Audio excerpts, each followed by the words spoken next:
Alright, this segment is going to be three players who are pretty much, in my opinion, like expendable for like an upgrade or like a trade, or pretty much basically a trade to get like a better player, or like that'll probably fit more with the Clippers.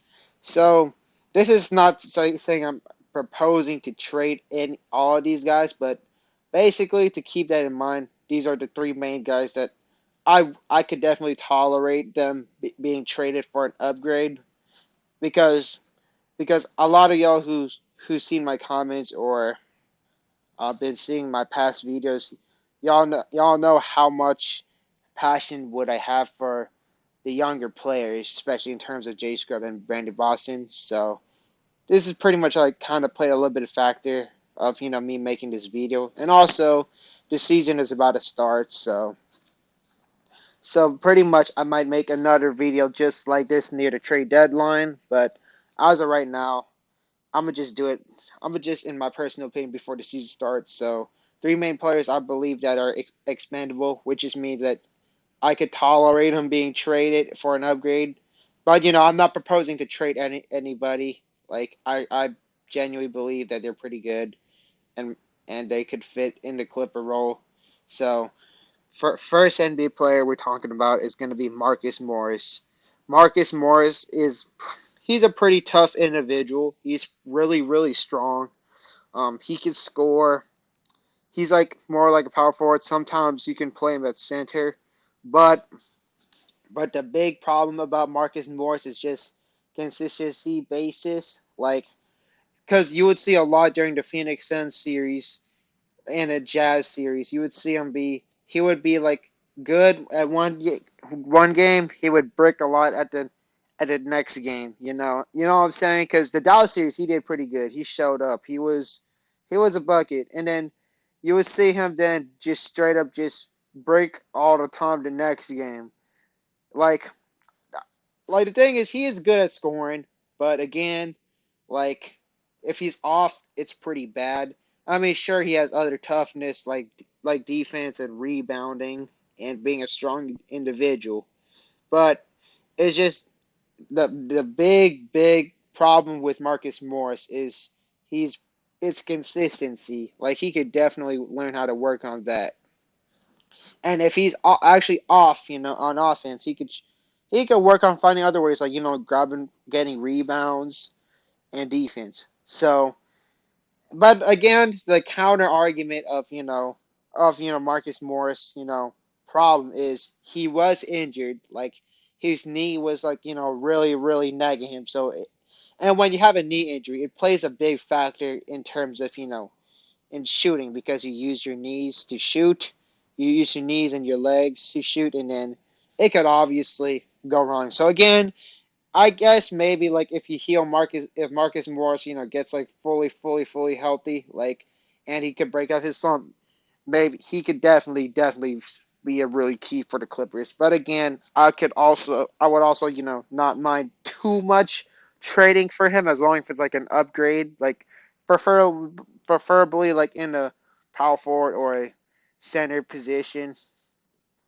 But we got a good amount of centers, so the next player we're going to talk about is no other than Ivica Zubac. So Ivica Zubac is literally one of the most, like divided opinions ever for a lot of Clippers fans.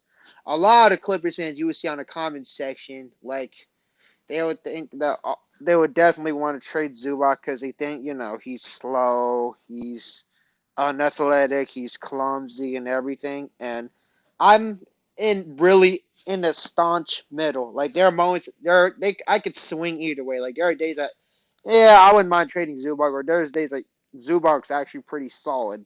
So in my personal opinion, like, I mean, at the end of the day, like, a lot of people would definitely argue, like, we should definitely trade Zubac because he was basically food for Luka Doncic or any other guards. But at the end of the day, if you really think about it, it literally happens to every single, like, big. So again, if you're gonna trade Zubac, like, you could package, like one of the other players that I would like mention that I wouldn't mind being expendable for, like a Miles Turner or any like really versatile, quick-footed NBA players that could guard a lot of positions, or a Ben Simmons, like pretty much because Ben Simmons would actually be pretty solid for the team. Like he is really athletic, he can pass, he is pretty scared to shoot the ball. So if we're gonna trade for Ben Simmons, it's gonna have to be like the right pieces. And Zubac, like if you put him in a trade market, you can actually get a good amount of value for him. Like, I mean, he's a solid rebounder. He could, post up in the paint. He's a solid rim protector. I know lots of people are going to mention, oh, he got dunked by DeAndre Ayton, but again, I mean, he could have just simply like just stood under the rim instead of guarding Ayton a bit far out, and then Ayton would blow past him, and then and then just simply like dunk on him. But yeah, that's pretty much like the weakness of Ivica Zubac. It's just his mobility. Cause now we got Harry Giles, who I pretty much like that signing because he has really good, mobility. He has the quick feet. He has all that. He has all that athletic energy that Zubac lacks. But but again, I mean, I pretty much would mind. I pretty much would keep Zubac. But again, if you find like a really really good asset that can help the team, I wouldn't mind including Zubac or Morris or the next player I'm about to mention because it could free up minutes. But we are still lacking in the center position because Ibaka, he may be hurt quite often, and Giles is pretty much the only other center. But you can also play Batum at center at the end of the day. But so pretty much I wouldn't mind keeping Zubac at the same time, and at the same time I wouldn't mind trading him. So next video is going to be then not other than Luke Kennard. Look, Luke Kennard, he's in my opinion, he's really good on offense, but his defense is just really really like it's a glaring problem. But in my opinion, if any teams that would want a shooting guard, they would definitely go for Luke Kennard, and they wouldn't mind, like throwing good assets that could benefit the Clippers tremendously. So and also like the benefits of trading Luke Kennard is it could definitely free up minutes for people like what Jay Scrub, maybe Brandon Boston because he plays a shooting guard. Terrence Mann in a way, but again, Terrence Mann is more of a small forward, so that wouldn't do too much. But again, and also you could get like like values in return that that could definitely be a definitely big upgrade or or a future flexibility. So in my opinion, like a lot of people would definitely want to link Clippers with Ben Simmons. So if the Clippers do want to trade Ben Simmons, they could definitely use a Luke Kennard in trade package or I pretty this the video I'm doing. This is pretty much like my ideal trade package to get Ben Simmons. Marcus Morris Sr. Don't forget he is from Philadelphia and he's a good scorer. And then Zubac, who is yeah, the Sixers could probably trade Zubac to another team, and they could probably get some other, so they could just get some value in return. And then Luke Kennard would definitely help with the 76ers shooting because the Sixers, like in the playoffs, boy, none of them were able to make like threes, and Luke Kennard would be really, really, really helpful. But the Philadelphia 76ers, they'd be asking too much though. They're gonna definitely ask for Terrence Mann.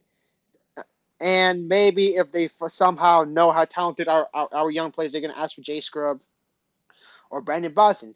So I'm going to hang. If that happens, you got to hang that phone up because he's not worth like throwing giving up that much. But if it's just for like a main rotational player, I wouldn't I wouldn't mind trading them because it could definitely free up spots.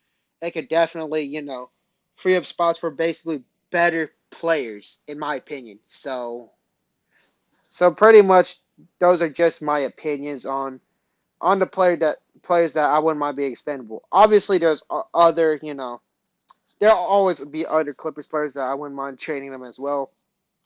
As we get into the season, I mean, I could obviously include Eric Bledsoe in this video, but are you gonna really get like legitimate assets for just tr trading for Eric Bledsoe? It's pretty much Eric Bledsoe is just pretty much a salary filler as of right now. But maybe if Bledsoe, can prove his worthiness, I mean, he could be somewhat expendable, or he could just be part of the Clippers win now situation. So again, those are just my opinions on the three. This is just the three main players that I wouldn't mind trading for an upgrade. This is not a video of suggesting trading any of those players. They're just expendable, not must be traded. Although Luke Kennard, I would kind of lean that I wouldn't. But if I had to pick like a prediction of who the Clippers gonna trade, I'll probably say Luke Kennard because we are so loaded in the shooting guard positions, and trading Luke Kennard could definitely, like again, I sound like a broken record, but it could definitely benefit people like Jay Scrub because I feel Jay Scrub is going to be very, very, very talented, and then Boston would kind of play shooting guard as well too. But more. But you could always move BJ Boston to the wing. So that's just pretty much my opinions. And then like leave a comment down below, or like or just in general, like just leave a comment so that way we could probably discuss. We could agree or disagree. So thank y'all very much. I deeply appreciate every single y'all spending their time to just watch this video. So that'll just wrap it up.